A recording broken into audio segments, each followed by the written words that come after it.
Hamımıza salam dostlar. Bu ilə Malğunla bir yerdə bir gün vlog çəkəcəyik. Ne diyor oğlum? Salam dostlar. Bu gün Malğun ilə vlog çəkirik. Üstümde beyaz gömlek, otur bu yoldan dönmek. Sarışınlar istiyor beni görmek. Haftada 5 gün berber. Bana inşallah öderler. Öl bense hiçbir zaman ölemem. Neredeyim? 5 dakikaya her yerdeyim. Sen Ayo.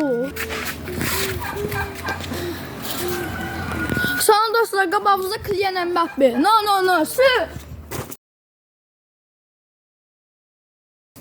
Saçmadım. Ben küçük bir kızım, zararsızım. Vay, əmə oğlu avtoşluq eləyir.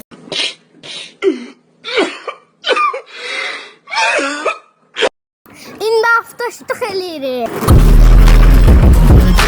üstümde beyaz gömlek, otur bu yoldan dönmek. Sarışınlar istiyor beni görmek. Haftada 5 gün berber. Bana inşallah öderler. Öl bense hiçbir zaman ölemem. Davay, futbol çəkməyə. It's this one thing that got me tripping. It's this one thing that got me tripping. Messi futbol oynayanda. Dostlar. Messi futbol oynayanda. Topran al dostlar.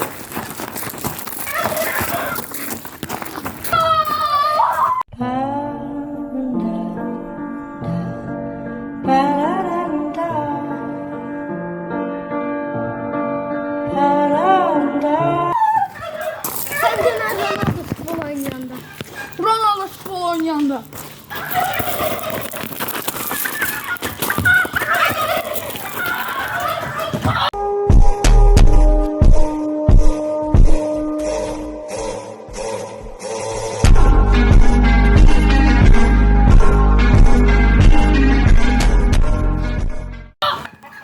Ay sana takayım.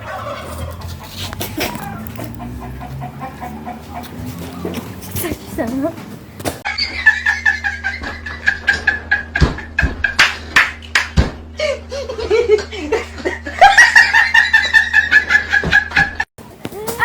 Dostlar videomuz bu kadar idi.